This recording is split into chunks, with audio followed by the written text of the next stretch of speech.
Hi everyone, it's time to load the camper on the pickup truck. So this is quite an old camper, it's about 30 years old, it's an American design, it's pretty simple. There's a lot of manual processes involved in loading it, so I'll run through those. If you buy a newer camper, you can talk to your dealer, they'll tell you exactly how to load it because it will vary, but I'll talk through some of the differences.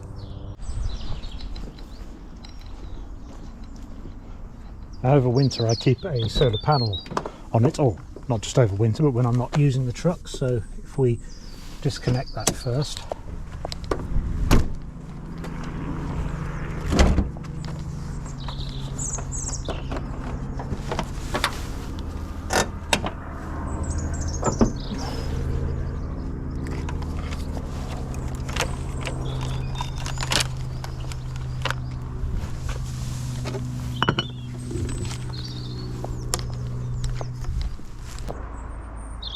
now the first thing I'm going to do is remove the tailgates from the truck. You technically don't have to do this, but in my case it gets in the way of the tie downs. It's also a lot of extra weight, you'll be surprised how heavy these are. It also, although this is scratched as anything, but if you've got a nice tailgate, stones are going to get thrown up and are going to chip it if it's down all the time. They also don't really have any weight bearing capability, so just having the back of your camper sat on that is not really an advantage.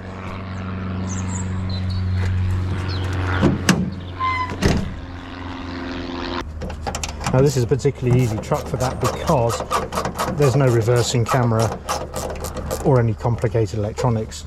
It's just 4 bolts and these 2 straps at the side. I'll get these mostly loose but leave them on so it doesn't fall off.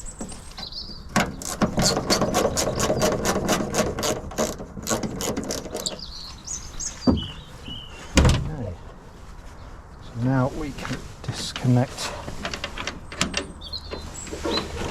the cables either side, being careful not to allow this to drop. This is how you end up with a big dent in the back or a broken handle when it hits the tow bar. So I'm going to try and support this. This is easier if you've got a friend to help.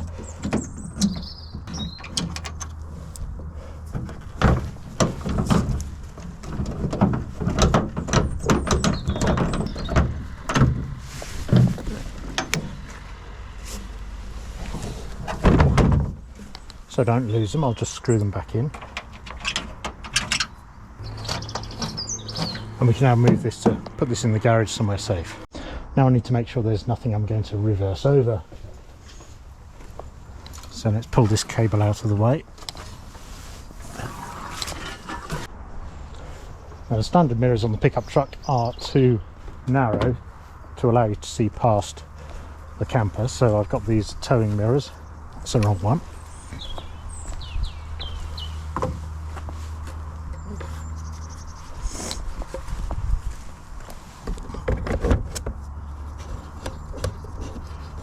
I've previously adjusted these so they're at the right position. So once you've got them adjusted, you can just take them off and put them back on without needing to readjust them.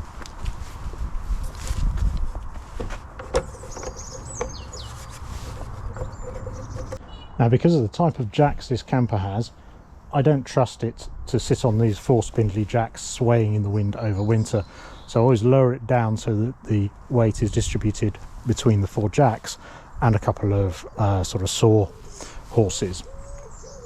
So the first thing we need to do is lift this up to get the saw horses out and to get the height high enough to get the truck underneath. Now I'm going to do this maybe 10 turns per corner and just circle around doing it.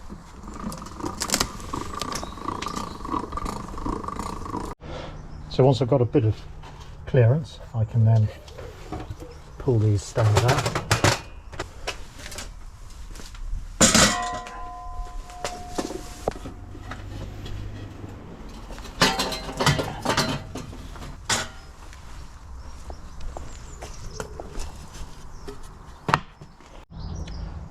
Now, because my truck's got a manual transmission, it's actually quite difficult to maneuver it at very low speeds, which you need really for loading a camper like this. To avoid slipping the clutch, it's a lot easier if you can use low ratio. The problem with that is that engages four-wheel drive, which on a hard surface like this would just wind the transmission up.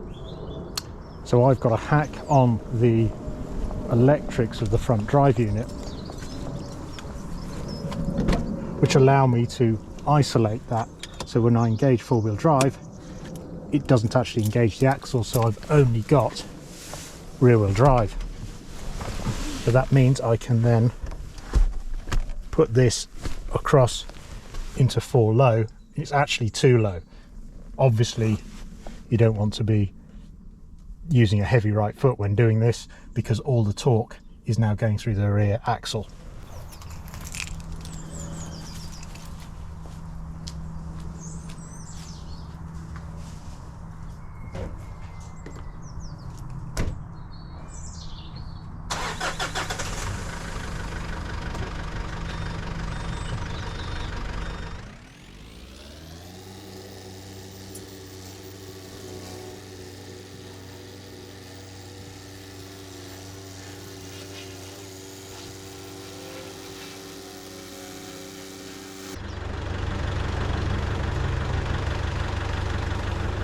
Now I need to make sure nothing's going to get caught up as I reverse it. I've got cables dangling, so I'm going to have to move them out of the way.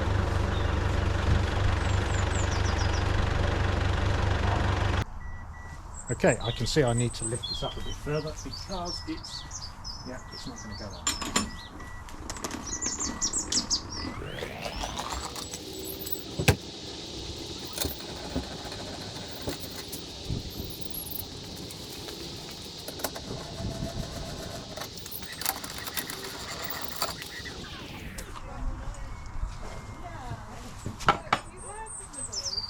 It should be enough to just be able to start edging it underneath.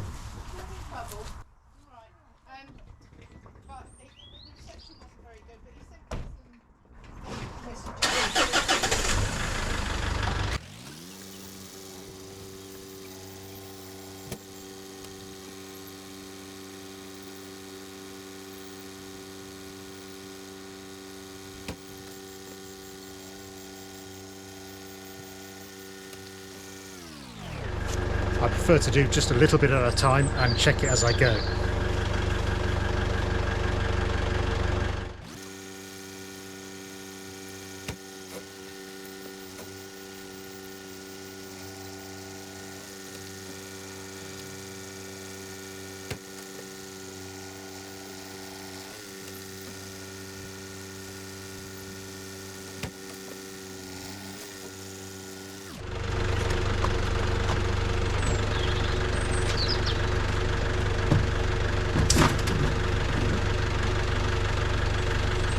Nearly forgot, I have a spacer that keeps this separate from the cab.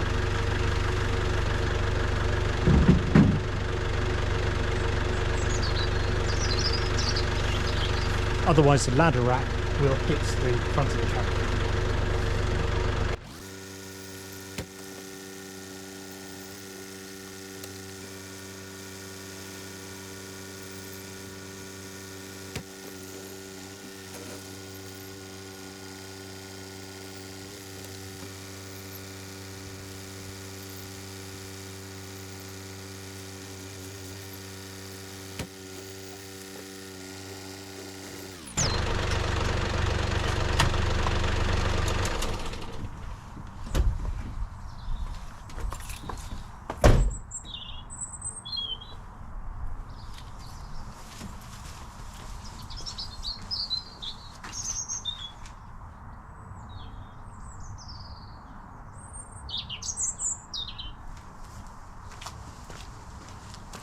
Looks pretty good. Now we can just lower it down. Again, the reverse of the process, so we do 10 turns, 1 corner at a time.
There you go. So now these are all loose. It's off the ground, so we can unbolt these and then start tying the camper down. Okay, so now the camper's weight is fully supported by the truck and these are loose. We can remove these legs.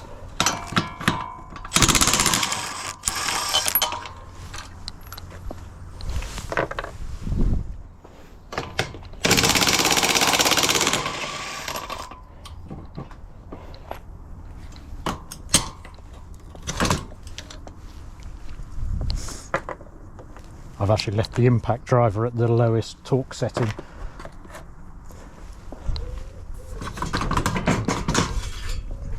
Yeah, that can be put away. I'll just repeat that on the remaining 3 legs. Okay, couldn't be bothered using the slow setting on this.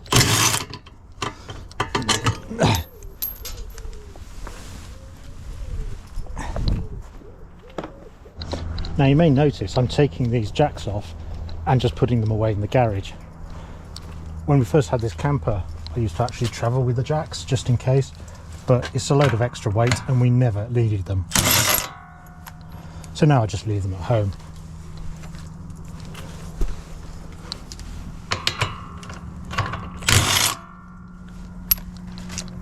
Now the majority of campers will not use manually bolted on jacks like this that are removable. They'll be permanently attached.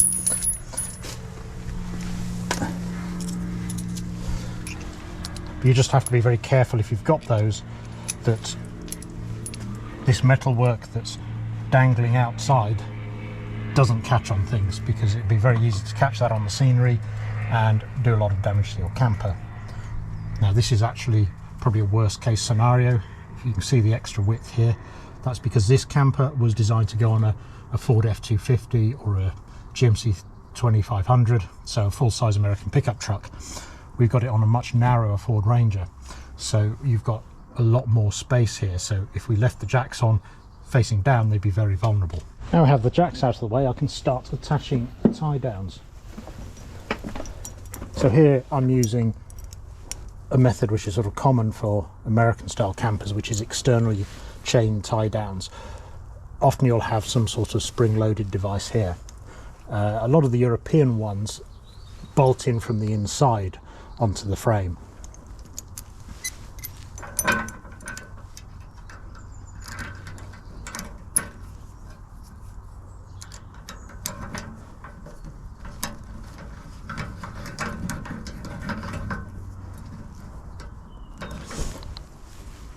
What I've used for this is stainless steel yacht rigging, so it's less likely to corrode.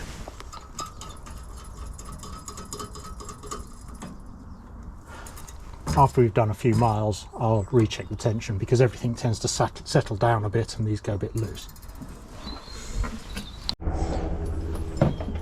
The back's slightly more awkward here.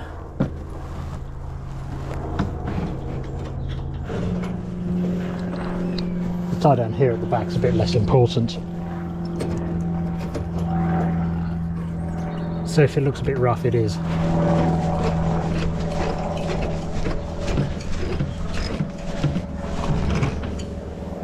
That's actually a cylinder head bolt from a Citroen AX that was spare, and then I fabricated this unit and put a door spring from a car in there to give it a bit of spring.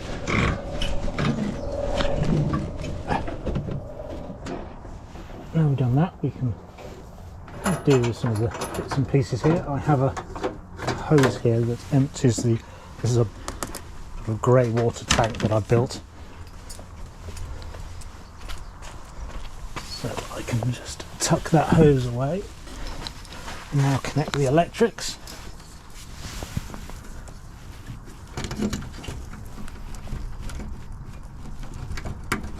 So we will check the electrics to make sure all the indicators and the lights work properly. When I got this camper, the main 12 volt supply from the truck battery went all the way to the back of the truck and then all the way forward to the front of the camper, and I wasn't getting much current flow through there, which meant it wasn't charging the battery very well. So I built a shorter cable run here which uses higher power connectors. Apologies if it's a slightly rough connection there using just old UK mains wire, but it does the trick. Okay, let's check the lights.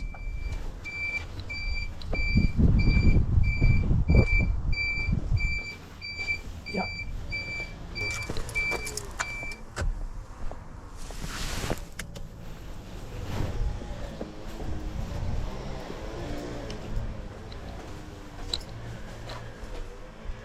That appears to be working. So check the tyre pressure next. The fronts are run at fairly standard pressure. They're not under much load. And yeah, that's fine. I'm checking them because these alloys are getting old, as you can see, and they tend to go a bit porous, or at least around the, you get some corrosion around the edges, around the bead. So this one looks like it's a bit low.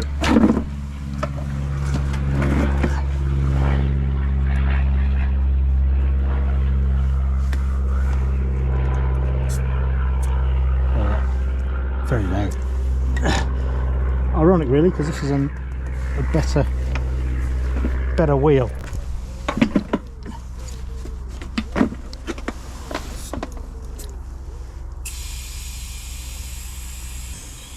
I do carry a tyre inflator in the truck. It's a proper one with crocodile clips that runs off the battery, not one of these ones that just run off your accessory socket.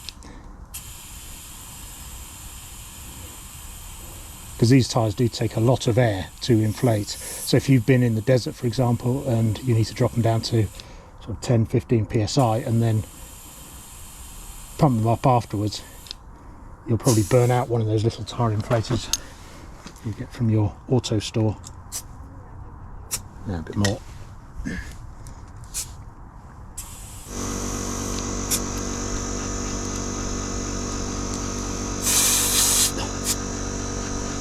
Yep, that'll do.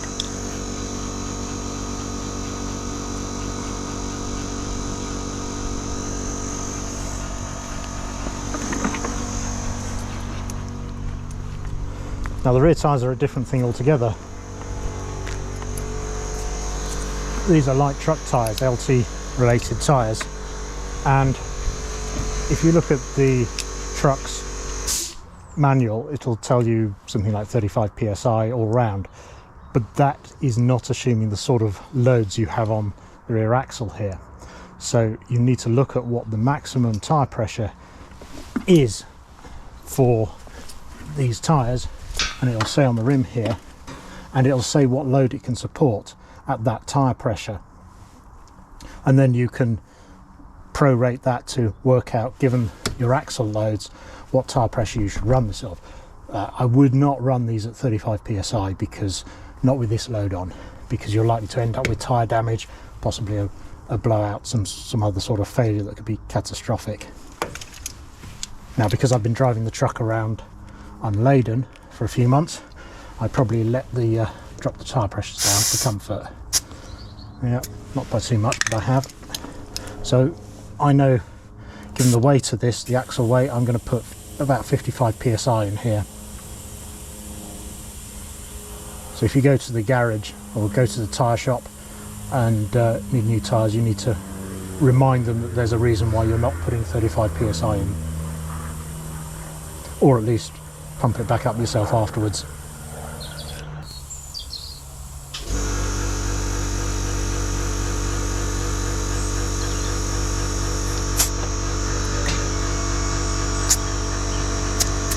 Perfect. So a common modification on these trucks carrying campers is to add airbags to the back to give you a bit more, to help carry the load on the suspension. They'll tend to sink down a bit at the back without the airbags, and it helps distribute the weight across the suspension a bit better. It may also help with the ride.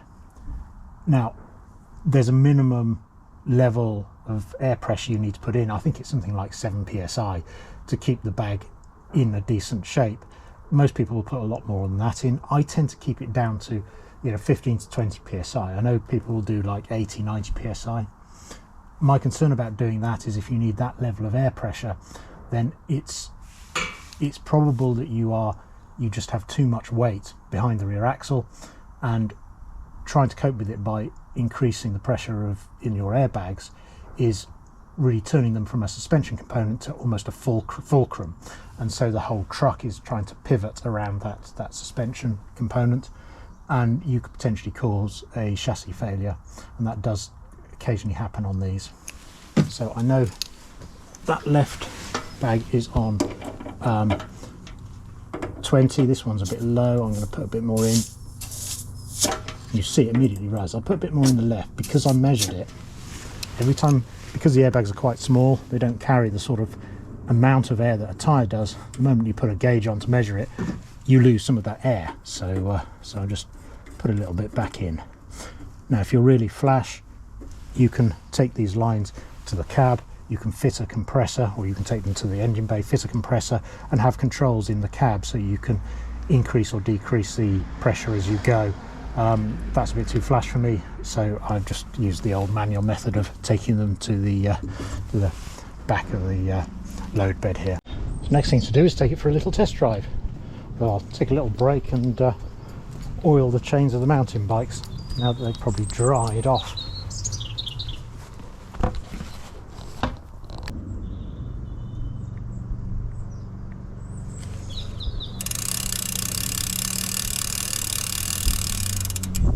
Right, that should do for that. Now we'll test run the truck camper. So I think we're ready to take this for its test run, the first test run of the year. And before we do that, we better make sure there's nothing plugged in, which the mains is currently plugged in.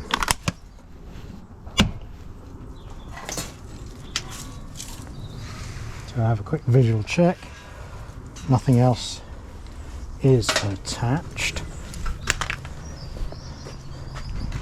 Now the bit that it's easy to forget, what's the state of the inside?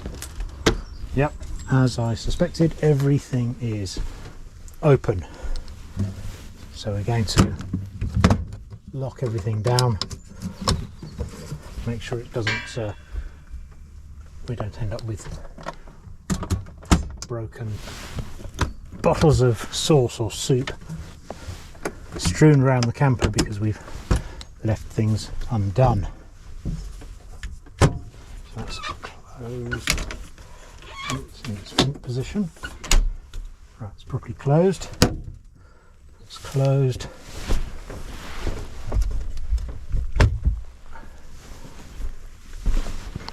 And none of the windows are open a long way, unlikely to catch on anything.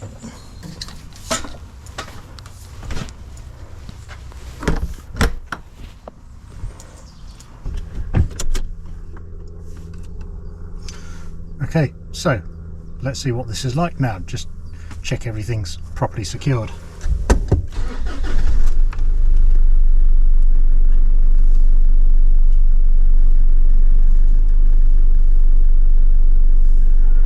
Okay, we're free of everything. Good. Change out of low range.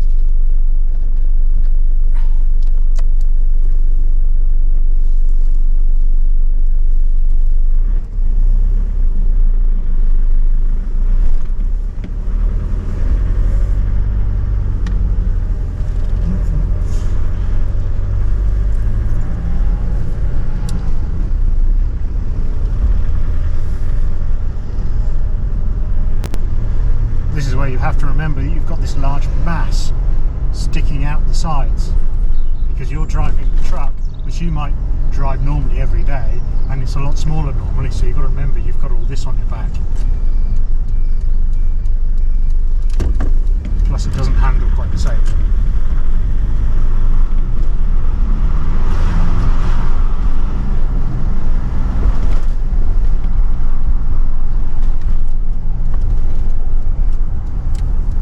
Certainly doesn't brake the same, especially not this one, because this one has drum brakes on the rear.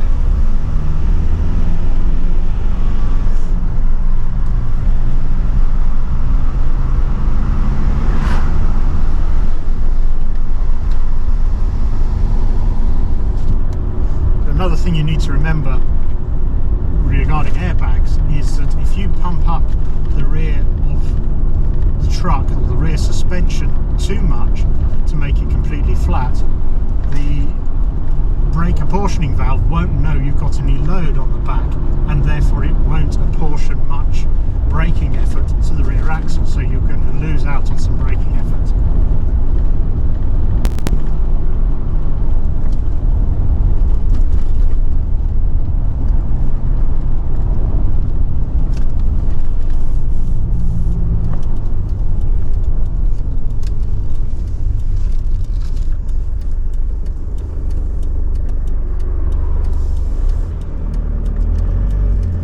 Pleased so far. I've hardly used this truck over the winter, and it's now April and it's pretty much driving like new.